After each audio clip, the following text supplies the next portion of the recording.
السلام علیکم ورحمۃ اللہ وبرکاتہ. تمام تعریفونه د رب ذوالجلال دپاره چې خالق او مالک او پروردگار د ټول جهان دی، او درود پاک په خاتم الانبیاء د مدینی جانان حضرت محمد صلی الله علیه وسلم باندې. امید د رب ذوالجلال نه لرم چې تاسو به روغ جوړ.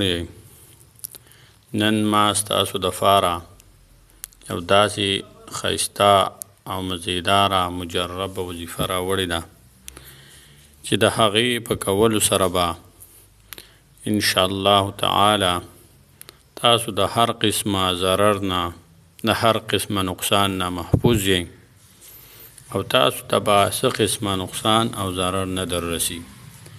هغه وظیفه څرنګې ده، ترتیب یې څنګه دی؟ هغه وظیفه داسې ده چې د الله جل شانه اسم مبارک دی، هغه به د جمعې په شپه باندې 100 ځله ویل وي، او بیا په ځان باندې چوف کول دي. یعنی د جمعې په شپه باندې به دا عمل کول وي، 100 ځله به د الله جل شانه دا اسم مبارک چې کوم دی دا به په ځان باندې شوف کول وي. نو الله جل شانه به تاسو د هر قسم نقصان او ضرر نه بچ ساتي.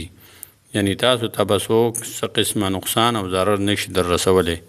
هغه اسم مبارک دا دی الضار. یعنی د الله جل شانه اسم مبارک دی، دا به 100 ځله وایي د جمعې په شپه باندې.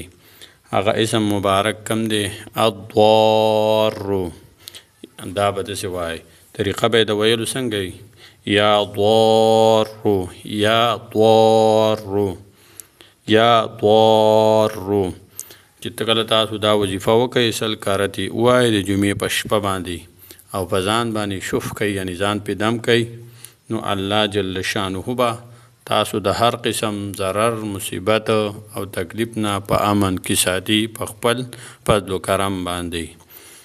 السلام علیکم ورحمۃ اللہ وبرکاتہ.